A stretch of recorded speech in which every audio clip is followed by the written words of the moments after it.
May iba nga, sinabi talaga, Father, actually, minsan iniisip ko, tapusin na lang ang lahat. Mga teenager ito, hawak pa Laki ang pan. inaaral. Pero dahil walang nakakapansin sa kanila, feeling nila, huwag na lang tayo magpatuloy. Aaminin ko, wala akong nasagot sa kanilang mga hinaing. Gusto ko man silang tulungan, wala akong maibigay para ibsan yung kanilang nararamdaman. Kasi siguro na dahil hindi po ako handa eh. Akala ko sila lang ito. Bigas pala. Kailan nga mga? Pero ako ay nabigyan ng assurance o comfort.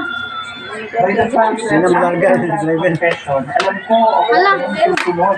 Maigo man. Ang susunod, Basig makan ako mo. po ay mahihingi Ah, sa basta nga magtukok-tukok. makapakinig nila ang Diyos sa Eucharistia.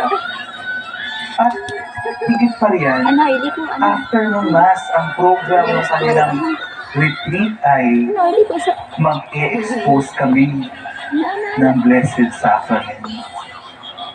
Kaya ang sabi ko na lang sa kanila, mamaya, Wala, kiso niya.